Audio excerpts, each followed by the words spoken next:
esa gente. Whatever he said. Yeah, there's a dude that's making a comic book about this, basically this Haitian historical figure in New Orleans, and I'm supposed to be interviewing him. Good. Yes, indeed. You got a lot of good people, that you work with. Yes, that is the fortune of this existence. That's south, so we need to be in north. What do you see? I don't see. So let's see. Let's go this way. Stick turtle.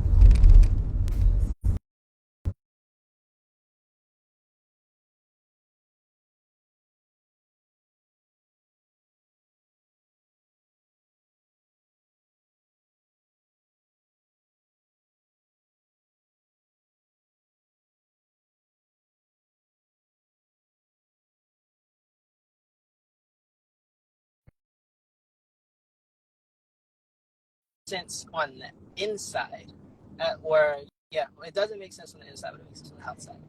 Whereas this one only makes sense on the outside. Hello. Hey man, how are you? Very well. How are you? Ça passe? Bonjour. Hey, bonjour. Hold on. Let me fix this camera right here. Yes. Yes, this is my very first interview ever. So Oh, I'm snap. excited about this. Hopefully this is the first of many. There are many cool things that you are doing. What is the inspiration behind your project? Inspiration? Yes. Yeah, so basically like I've always been like a storyteller. I always had like stories in my head. But actually as a kid I used to actually like do like a picture, like picture books. I used to write them and draw them, or at least attempt to draw them. But but then life started picking up, like responsibilities and stuff like that. I went to school, so I kind of forgot about that for a while. But um after I graduated, which was not too long ago, I got back to, I decided to go back to creating stories, and I came up with the idea to start making comics. And let me come up with a really cool story, something,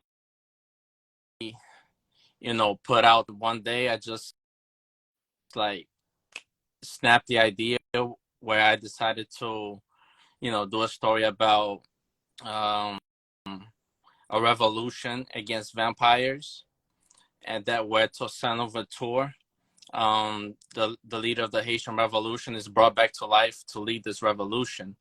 And I have a history degree. I study history in school. So a lot of the stuff that that I put into the comic book is based off what I learned and stuff. Yeah, so that's what inspired me, like my what I learned in school about Haiti. Also, I have like a long, I have like a history of of admiration for Haiti, since I'm a kid, so yeah, so just one day I just got the idea, and then everything started coming to place. Yeah. That's beautiful. What made you interested in vampires? Vampires. Well, I feel like, I when I was thinking about this story, I was really putting myself in the shoes of people back then. Um, when those who were enslaved, when they looked at colonizers, they will see them as like as demons in a way, right? So so this way is like so I chose vampires because they're pretty scary, and they're like they feed off your blood, your energy. So in a way it's like symbolic, like because New Orleans is taken over by vampires, and the people of New Orleans are subjugated. You know, they are forced to live like everything is normal. You know, and but they really in constant fear and constant danger. So this way it's like symbolic, you know, of how you know, in history, like when you know, the colonizers were enslaving and subjugating people, you know, like it's so this way like it's like a something that's like symbolic, yeah.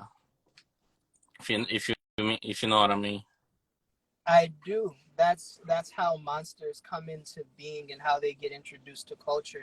Is even subconsciously we have different fears and different associations with different things.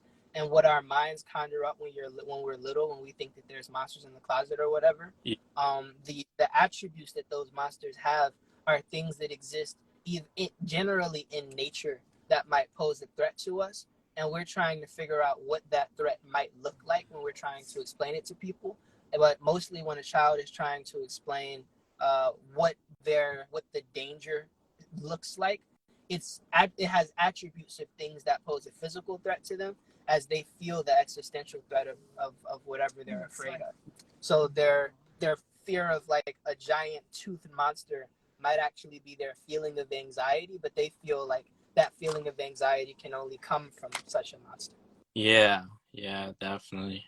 And I also feel like you know, because it's set in New Orleans. I chose New Orleans specifically because there's a, you know, a historic and cultural relation between New Orleans and Haiti. So, and I feel like, you know, like vampires in New Orleans would be like a good fit, you know, because, you know, New Orleans has like this, you know, things about vampires and monsters like, you know, in popular culture. So I felt like it would be interesting, and I decided to tell you know, a vampire story and a different perspective, you know, because for what I can say is that the Dracula in this story is a man that decided, you know, to make a pact with Dracula's spirit, you know, thinking that he could do, you know, use Dracula's power to you know, bring, you know, law and order to New Orleans and so on. But you know, so he incorporates Dracula's spirit and and and becomes Dracula himself. But Dracula's spirit is too powerful and too evil to be controlled, so he becomes a villain, you know. So he ended up doing bad things. You know what I'm saying? So I decided to have like a unique approach to vampire storytelling. Yeah. I like that. What was your process of learning the history? Are there books that you had to read, or did you just learn it from growing up? Yeah.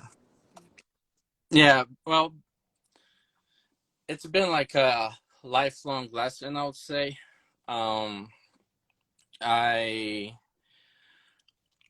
so you know, originally I'm from Brazil, and when I moved to the United States, I was having, you know, in the beginning of a hard time, you know, integrating with society because I didn't know any English. Um, I only when I came to this country, I only knew the word blue. I guess because blue is my favorite color, so that's all I knew when I got here. And I don't know, I was feeling like, you know, I was having a hard time like making friends and stuff like that. And then I remember the, there was a soccer game where the Brazilian national team went to play in Haiti. And I remember watching the news, like the love that the Haitian people showed to the team. They were like, screaming and cheering for Brazil. And when I saw that, it was something very beautiful for me. I was like so impressed. I was like, wow. So, like I have friends, like somewhere out there in the world, so from, from that experience, I started really, having admiration for Haiti, and Haitian people. But of course, I was too young to know anything about the history. And, and then when I got to high school, I used to hang out a lot in a cafeteria with the security guard, which just happened to be Haitian. And I had a math teacher, um, who was also Haitian, and he had a dream of becoming like a soccer coach. And back then I wanted to become a soccer player. So I was like, I want to play for the Haitian national team, because in my mind I was like, I want to play for this team because they show my team so much love, and then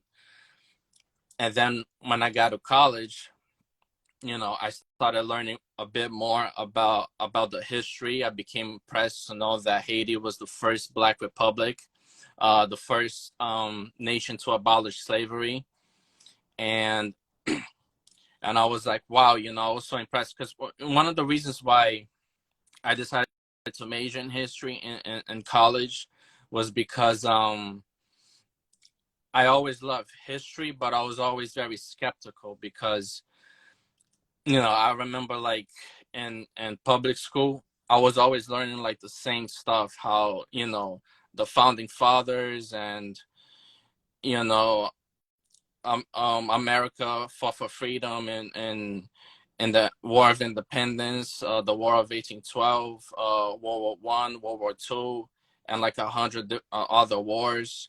And it was always the same narrative. And then, I wasn't really learning anything about African history or Latin American history. It was always the same, you know, European narrative.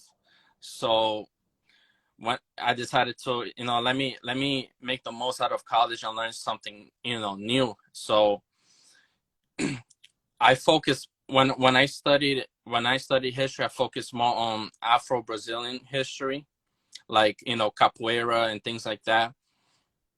But I also got to the topic of Haiti, and I started learning, more about Haiti, and I just became so impressed. And then after I graduated with my history degree, I went to do my master's degree in social work, and then I wasn't studying history as much anymore because I was focused on my master's degree, which, social work, master's, the master's program is pretty intense, but I was still learning a bit here and there about the cultural aspects of Haiti. My girlfriend is Haitian, so I got to learn a lot from her. And then when I started this, doing this story, I'm working with a Haitian editor. So, she always, I'm not an expert in Haitian history, to be honest, but I do know, something. So this story is not only a thrilling action slash horror comic book series, more like a mini series, but it also introduces its aspects of Haitian history and culture, and and we attempt to address some of the negative stereotypes regarding voodoo and things like that. That's always portrayed as something negative in the media. So yeah, so that's pretty much where we're going with this comic book. That's beautiful, and it's so dope to hear about your background and like to see the trajectory of how you got to where you got. Obrigado. Do you say obrigado muito for thank you very much? Yeah, muito obrigado. Muito obrigado. There we go. Yeah. I practice capoeira, so I get the brushes. Yeah, I've seen some of your videos. You do some capoeira, right? Yes, indeed. It's a beautiful art, and the place that I'm in, I live in Atlanta, Georgia, and here, cool. there are a lot of practitioners of capoeira, and they focus a lot on the Afro-Brazilian connection because I have a lot of friends that are from Brazil, and they talk about how like a lot of their cultural arts get whitewashed over time. Yeah, yeah. Capoeira is basically um African Afro Brazilian martial art. Like it has African roots, but it was conceived in Brazil. Yeah. Yeah, and I love it as a testament, as an art form, because coming from the Caribbean, there are mixings of culture, and learning about the history of Haiti over time, I'm seeing that those mixtures of culture can cause some interesting things to come out. I was curious for you in your research, how did you differentiate, or how did you choose to handle how a lot of Haitian practices come from like West Africa, and how you balance like the West African origins of things versus like how they grew into becoming Haitian customs. Um.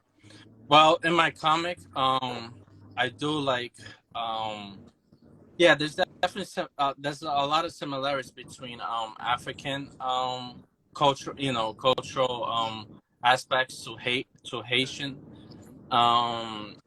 culture.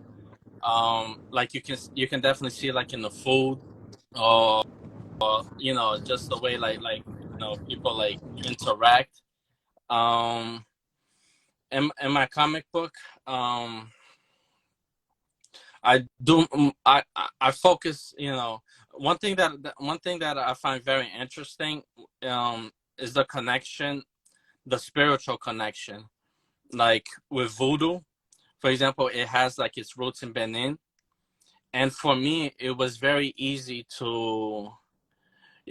easy for me to write, you from a from a spiritual perspective, because in Brazil, we're very much influenced by African spirituality and culture. Brazil is a mixture of cultures, but Africans were, you know, had the most impact of all groups of people. I say Brazilian culture is, I would say like at least 70 to 80% like African, at least.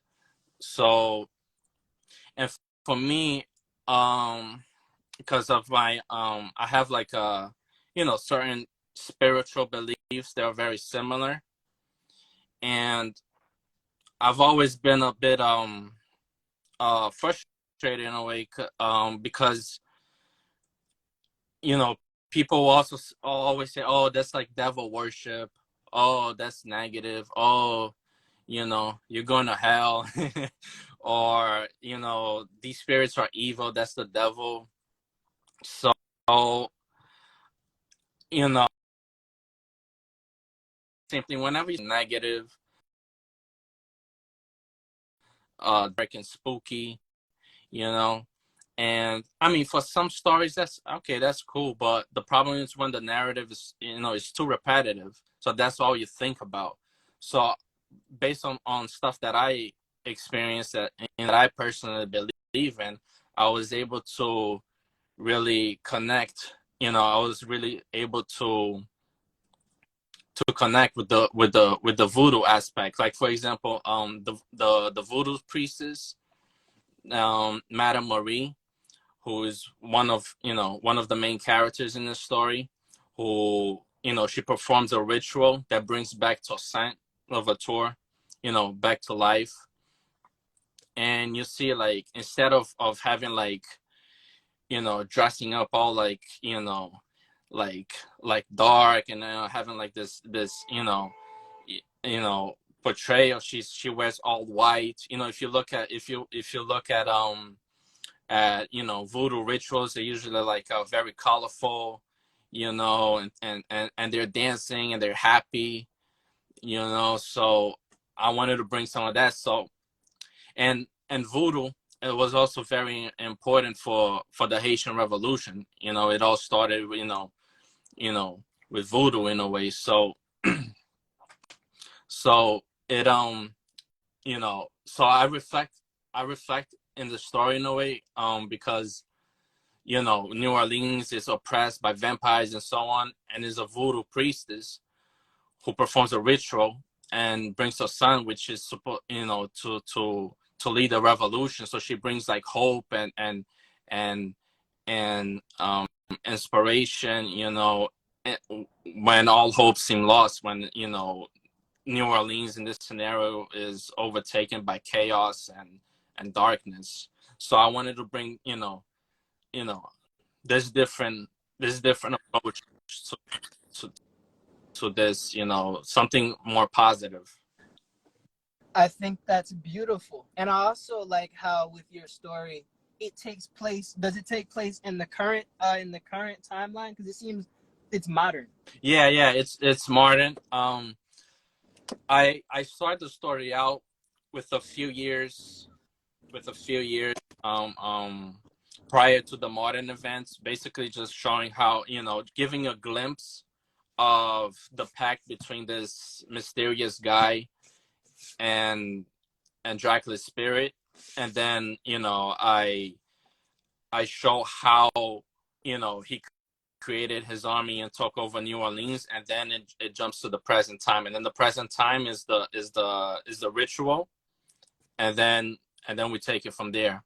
I mentioned him as mysterious guy because we don't know much about him yet, but we're definitely gonna know more about his background, um, what led him to make a pact with Dracula's spirit, and his motivations. But what I can say is that he had a very troubled past, and when you get to know him, you're gonna see that he's not, you know, he's a troubled guy, you know, that's trying to, you know, thinking that he's doing something, you know, that's gonna bring good in a way, you know, and it's definitely gonna make you question, um, you know, like U.S. policies of racism and things like that. So it's definitely going to be a very interesting to learn more about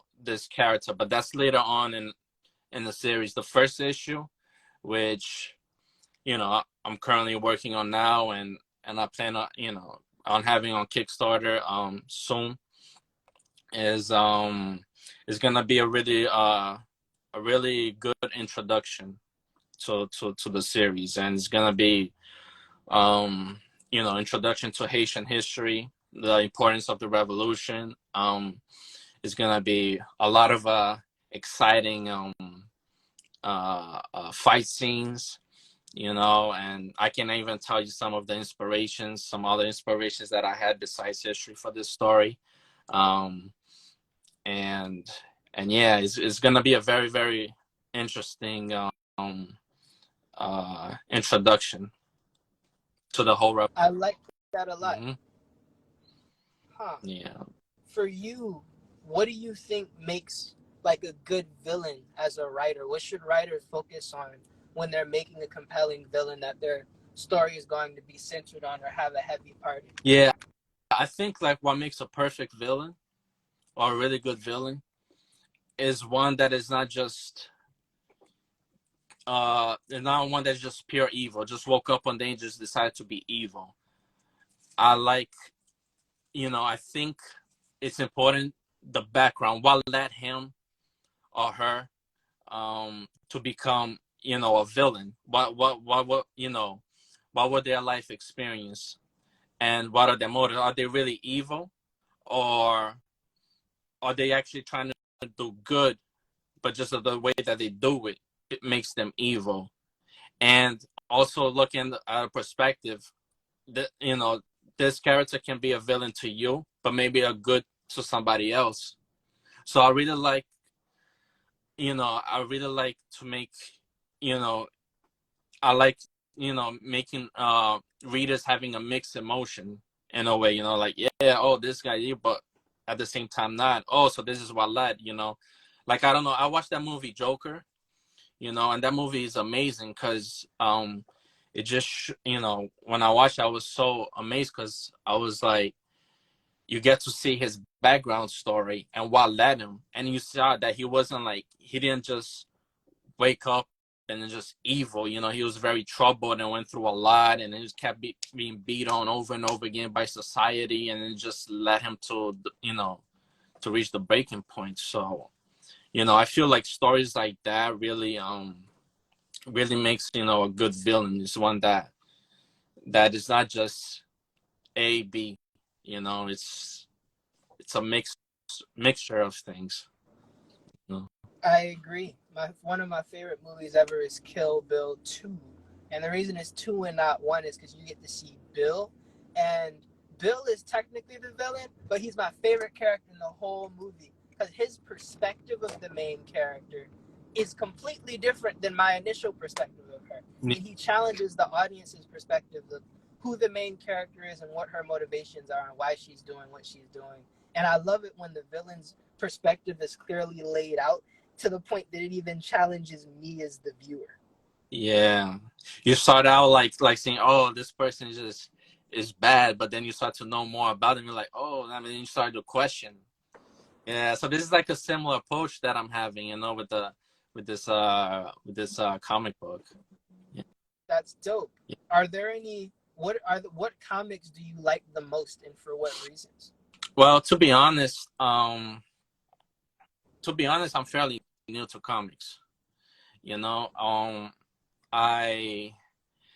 like I said, I focus a lot. Like when I was in school, I was very focused in academic stuff and whatever else was going on outside of, you know, school. So it's really when I graduated, you know, not too long ago, that I started really, you know, get into it. And I was like, you know, just, you know, because it was COVID during the pandemic, you know, like people sometimes don't realize how good, you know, being alone, you know, with your thoughts could be, you know, because sometimes that's the moment when you're alone, you know, that's where that's where you can be the most creative. You know what I'm saying? So I was like, you know, during the pandemic, you know, this thing and all that, and I was like, you know what? I always had these stories in my head. I might as well start developing something. And I was like, what? You know, how should I go about it?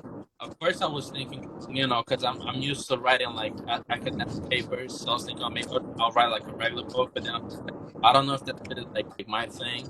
I really like movie, you know, like the, you know, movies and each scene, how he's breaking, you know, down and stuff like that. So I was like, but I'm not really you know, I don't write movies or anything like that. So I was like, what should I do? And then it's like I incorporated the spirit of creativity, and I like, boom, comics. I'm like, oh, comics could be something interesting because you know, when you look at the panels, I'm like, it's kind of a movie in a way, because each scene, it kind of reminded me of that. So I was like, let me try to make comics. And then I went on YouTube and started Google how to write a comic script, you know, and I found like a really good video that helped me. And then I started like slowly, you know, writing and developing like stories. To be honest, I had like another story before this one, but I was like, that story was gonna become like too long, and I was like, for my first story, I shouldn't aim for like a series of like 60 issues or anything like that. You know, I should like, you know, slow down. So I decided to come up with a mini series. Some comic creators, they would say that it's better to start with one shot, you know, a single issue comic book, or even go, you know, do it black and white. But I was like, no, this story is, I think it's, you know, really good. You know, so I think it's really good for me to start out with this. I think everything is aligning properly. So yeah, but to answer your question, I do really like stories. There is an indie comic that I really like right now. It's called "Cover the Dead with Lime," um, by Jonathan Chance. Um, I'm really enjoying that series. It's a zombie story. Um, in England, I think it was I don't know, a couple of centuries back. It's really I don't remember the exact date where it's taking place, but it's a few hundred years ago. So it's really cool. I'm really enjoying that one, like the whole horror feel to it, and and this and some of the scenes against zombies and stuff like that. I really recommend that one. I I grew up when back in Brazil. I used to read the comics, but it was like a Brazilian comics. It's not very known here. um I do also look up to, there are other indie comics that I really like. There is Godhood Comics. Yeah, they're doing amazing stuff over there. Um, but like I definitely want to start reading more comics. Oh, I really like The Walking Dead too.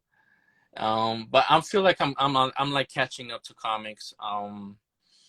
I definitely want to read more comics, but oh yeah, there's also Concrete Comics. You know, there's this one that I really like, Luna. There's also Legend Comics. I don't know if you heard about them, but yeah. So basically, it's a like a publisher, indie. They're upcoming. They're by two sisters, um, and you don't see a lot of um comic book publishers that's founded and created by women. Really, you don't see that many in this business, and I really recommend they doing some really good stuff over there. But yeah, but like I said, I really want to catch up with comics when I can. I'm putting a lot of effort into my story, and making comics cost money, you know um so especially good quality comics. And I'm investing, you know I'm pretty much putting what I have on this comic, so I don't have like enough funds at the moment to read all the comics that I would like to, because I'm putting what I can for. That's why it's gonna be a Kickstarter campaign. So, because it's really important, so I'll be able to continue with this series, and I really appreciate you reaching out to me and inviting me for this interview, because um it's important to get to spread the word out there,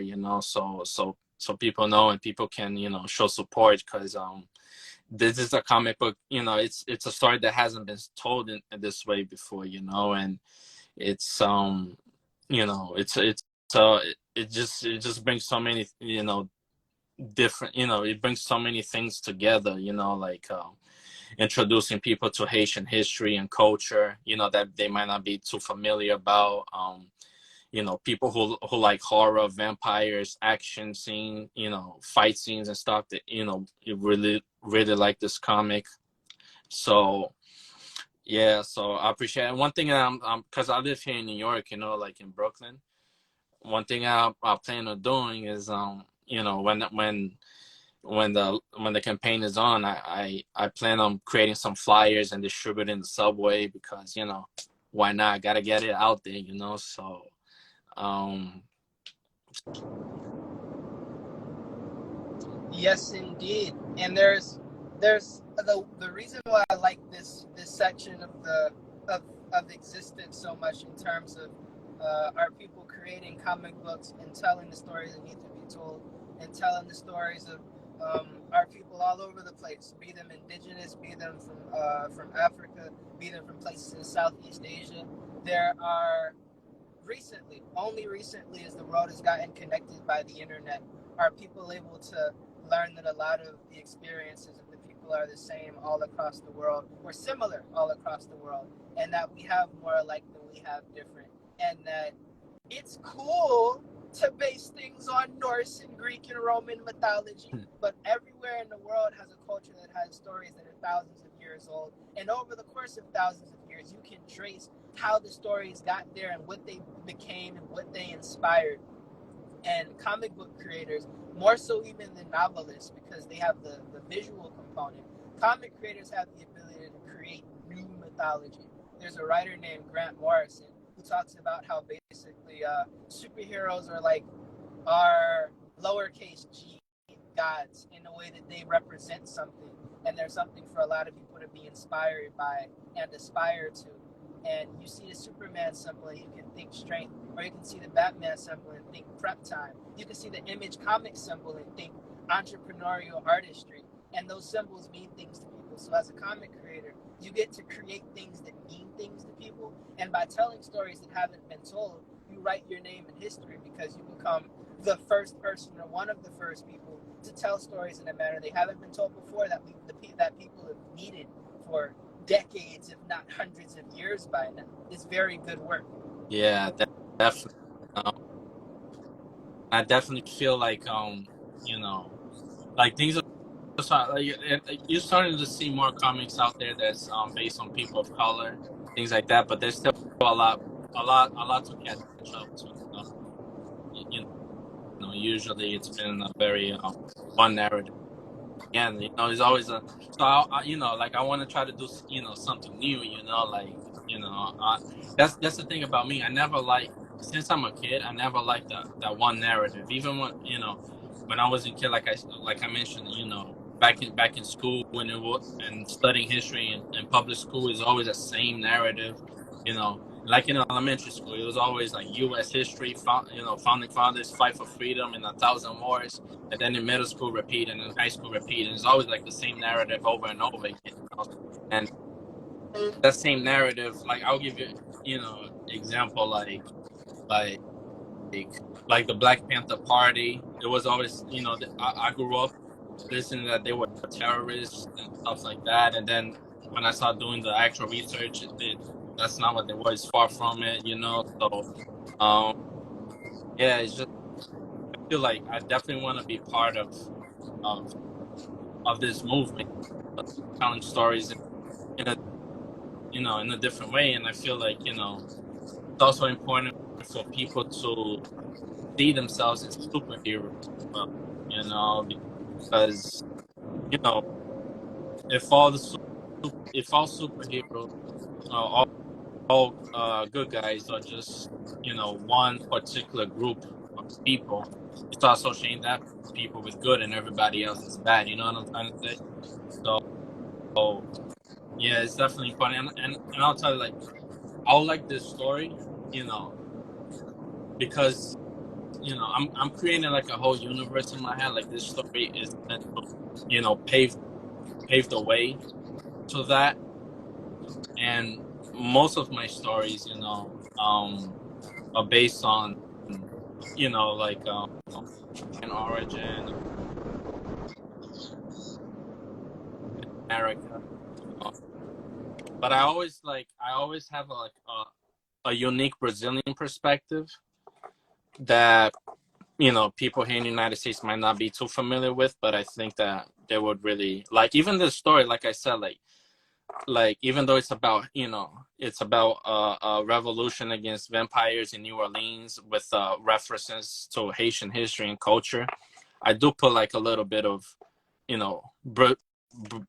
Brazilian inspired stuff in it. Like, for example, like I told you about voodoo, how I managed to connect the Dracula's costume. I actually based it off.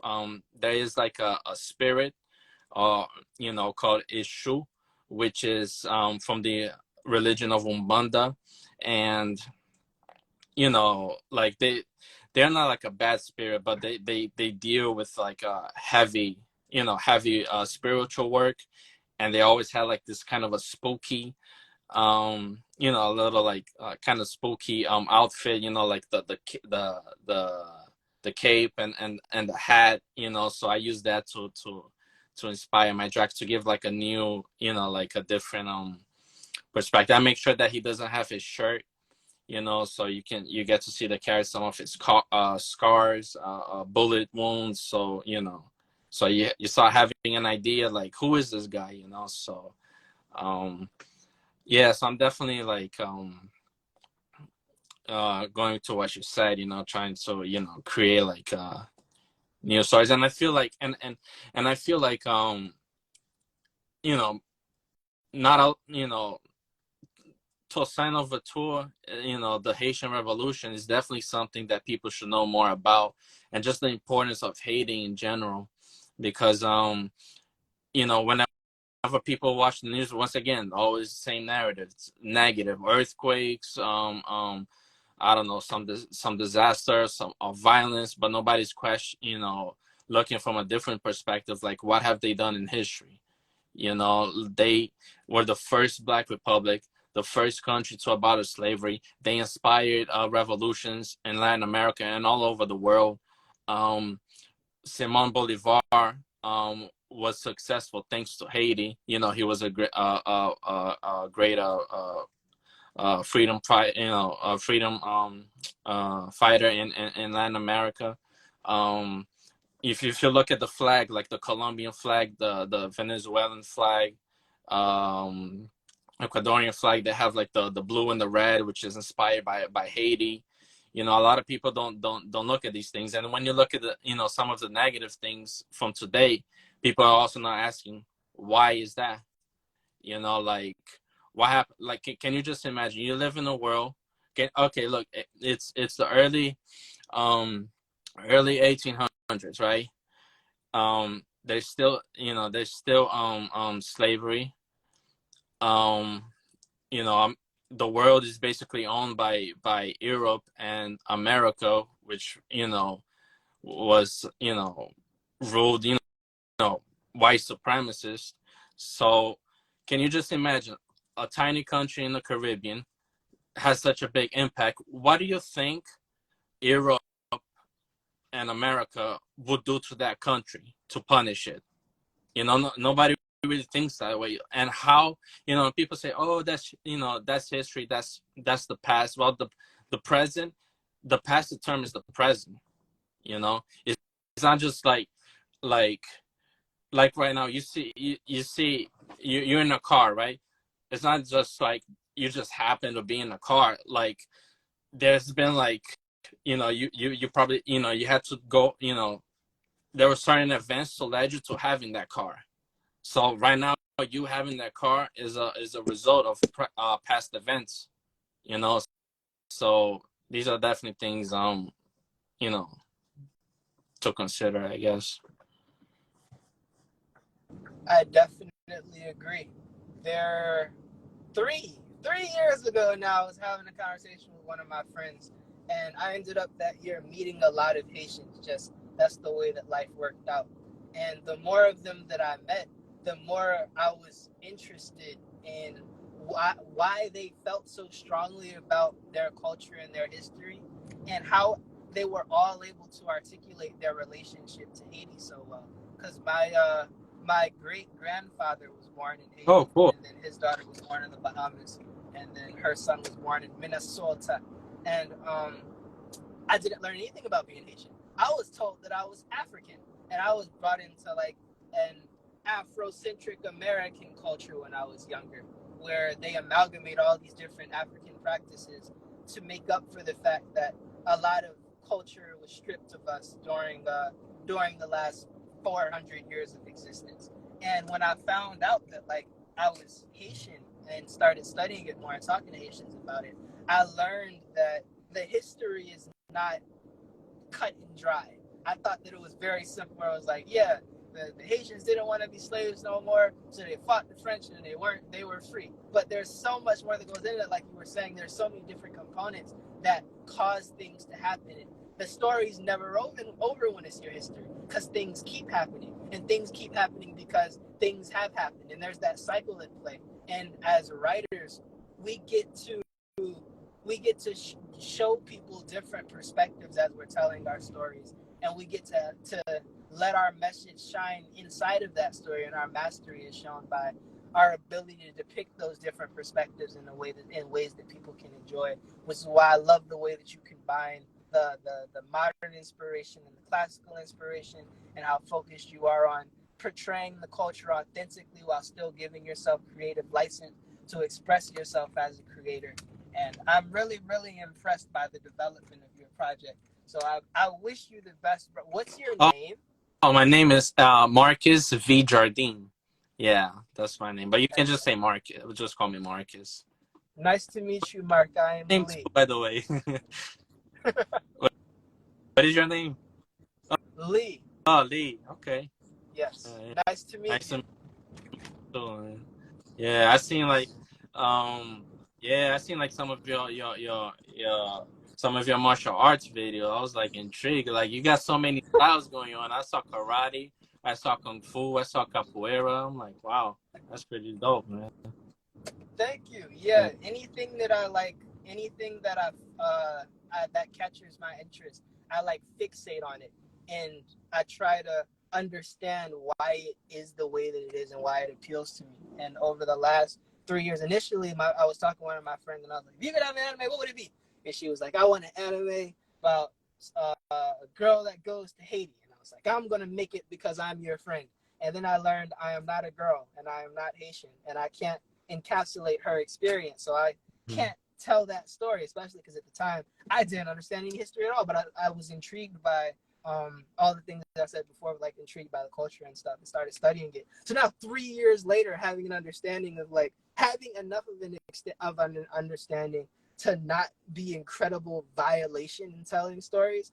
I've started like working on different chapters and stuff based on like the revolution and certain stuff in the future, and using it as a jump off point for stories of Afrofuturism, because there's a lot to play with within the concept of Afrofuturism, like what the future looks like based on indigenous cultures, and even like maroons, like how all of, not just in Jamaica, not just in Brazil where they had the quilombas, but all over the world there have been places where enslaved people have escaped, and they found the indigenous population, and they've lived off the land with the indigenous people and learned how to do like herbalism and stuff. And nobody talks about that. That just doesn't find itself in stories whatsoever for some reason. Oh yeah. Well, I guess we don't learn about it because some people don't want us to know about it. Yeah. And from what I've seen, you're a comic creator as well, if I'm not mistaken.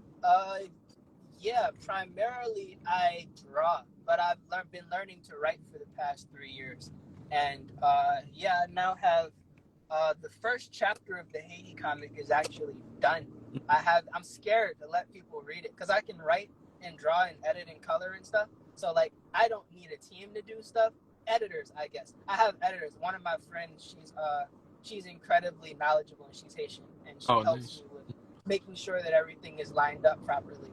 But yeah, I've written a lot of stuff regarding like the Haitian story, and so anytime that I have enough that makes sense that she approves of, then that is what gets released to the general public. But primarily, I illustrate and I do manga and I make clothes, which is what this account is for. Yeah, that's really cool. And you're doing a comic book about the Haitian Revolution, right? Exactly. Different pieces Cool. of the Haitian Revolution with like the spirituality tied in, but also the perspective. Because like even a lot of people don't like it. It's tricky sometimes with history, which I love about Assassin. I love the Assassin's Creed video game franchise because it shows you the different conflicts that exist in history and how people resolved it. Because how people feel is very different from what people did, or what effect was made by an action. So like Toussaint was a part of like the French military. He did fight for the French, and he did serve the French tremendously. But he used that experience in order to arm his people with strategy and resources and connections, so that even when he was like taken away and killed, his people were still able to get freedom. And even though Dessalines made the people not slaves anymore, and then tossed them back into the slave camps, he drove off the French, and he allowed a lot of the French to be killed so that they couldn't completely take power, Yeah. and he helped draft the Constitution, which is why they're not completely jacked up out there. And even when he was killed by Alexander Petion and all the other people that were there, they put things in place where like people were able to get land, and to this day, a whole lot of Haitians just have land that they can do as they please with there because of those things that were enacted 200 years ago. So there is good and bad, and I feel from the Afrocentric perspective in America, a lot of Afrocentrists are like in a 60s starvation mindset where they want to only show the good parts of our history or only show the inspiring parts. But in order to be truthful to the history and help people understand that there's nuance in the ways that things happen, I feel that it's important to show that things were not perfect, but it's up to you to like make the best of what you have and to be grateful for what has happened, or to challenge what has happened if you feel it's not right. Yeah, definitely. And you know a good amount of Haitian history. People should read your comic. You know, we're the same. We're like in a same universe in a way. They gotta read your comic to to better understand my story too. Exactly, and that's why I'm so glad to have found you. Yeah, man. Wow, that's really cool, man. That's really cool. We share like a lot of similar interests. Yes, indeed. Yeah. And there's so many people like that. There's so many people that like have this mindset, and we just don't talk enough. So I'm trying to figure out what are better ways to like bring us together so that we can know that we are not alone and circulate our audiences, because comic creators, especially independent comic creators, we don't get to put out that many comics. So while we're not putting out comics, our audience always wants something to consume, and if we're always giving the audience something to consume, then there's a cycle. Yeah, that makes sense. Yeah, and it's important to support each other too, in whatever way possible. It's interesting you mentioned Assassin's Creed, because I did use Assassin's Creed as some inspiration. So outside the history and cultural inspirations, this story is inspired by Blade. Marvel's Blade. Um, Mm-hmm. the film Abraham Lincoln, the Vampire Slayer, something like, Mm-hmm. and Assassin's Creed, like because Assassin's Creed deals, like with history and stuff like that, and I do like and they're like some of the kills, like from jumping from the roof and things like that. I use I use a lot of I use Assassin's Creed as those, because so son in the story, he comes back to life, but he also has like certain you know abilities gifted by the spirit world, so he's able to do like these jumps and fight off vampires single-handedly, and things like that, which a normal person in the story wouldn't be able to do. Yeah, so I like that. a whole bunch of things all at once. A whole bunch of stuff, and a lot of inspirations, all into.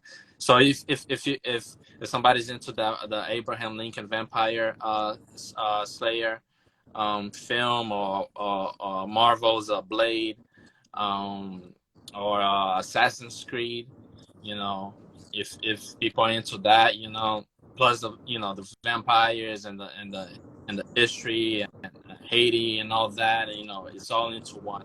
So it brings, like, I think, like, different, fans, pretty, Yes, indeed. pretty cool. Yes, indeed. It's Which I hope people like, it'll be out on Kickstarter soon. it's a cool time that we live in. It's cool to be able to know that things such as this exist. Yeah. So. Well then, as we wind to a close, is there anything that you would like to know from me? Yeah. Basically, when do you plan on having your comic book out? I don't know. I could do it tonight. I don't have a reason to. I don't have a reason to. I feel like it would be kind of a waste to to, I feel like it would be a waste to just drop it and not have like an announcement or anything. But I also don't have anything to connect it to yet, or like a major audience push to cause people to do stuff. And I'm too busy to campaign to promote it. So I don't know. Like when people ask me to read it, I just say like, yeah, cash at me $5 and I'll send you the PDF.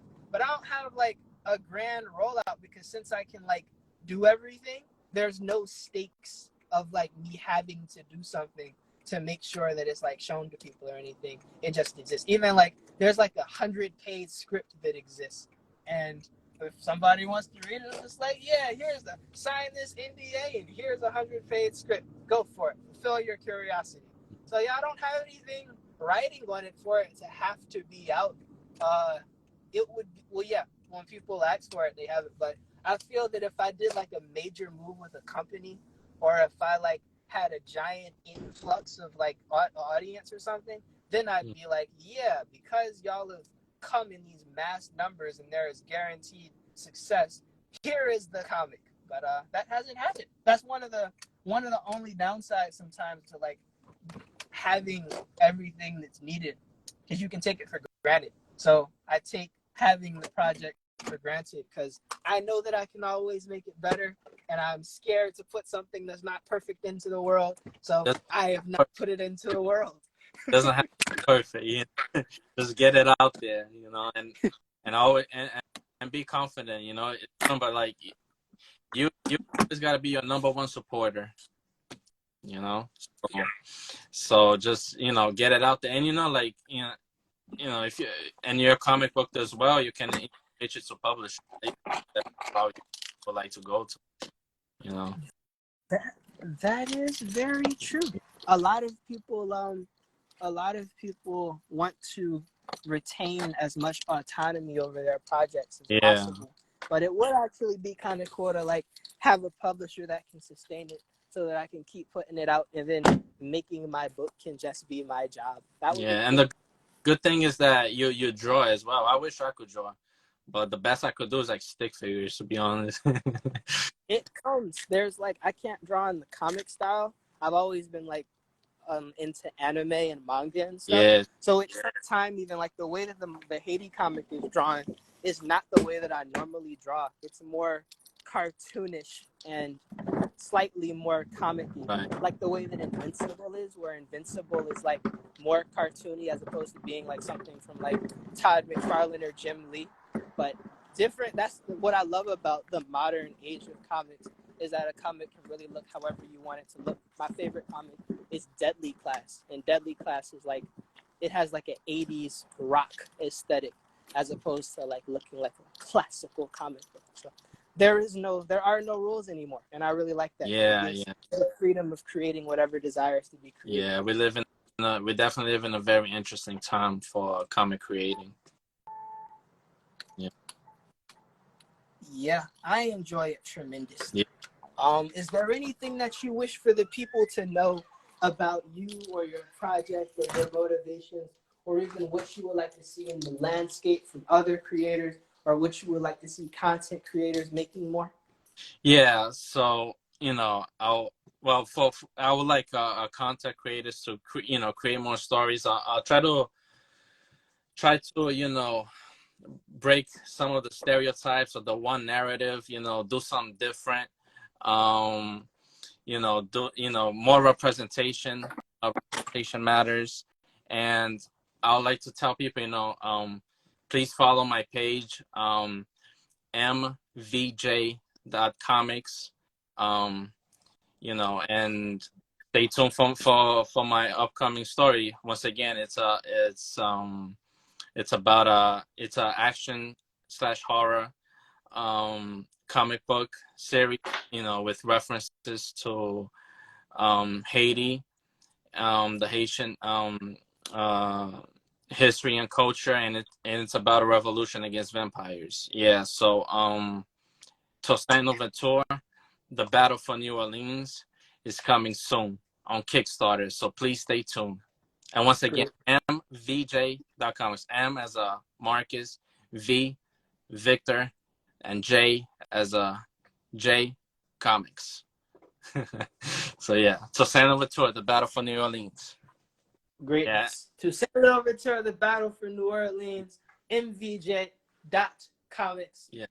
Kickstarter coming soon, campaigns, all that good stuff. Yeah. Have a blessed day. This was an amazing episode. Yes, awesome. And thank you so much for the opportunity. Once again, this is my first interview ever, you know, and to be honest, I was a bit nervous coming in the interview. I'm like, what am I going to talk about? Like for an hour, you know, like I was super nervous, but you know, as the conversation started going, yeah, it got much better. So I really appreciate the opportunity. And like you said, you know, I hope this will be the first of many.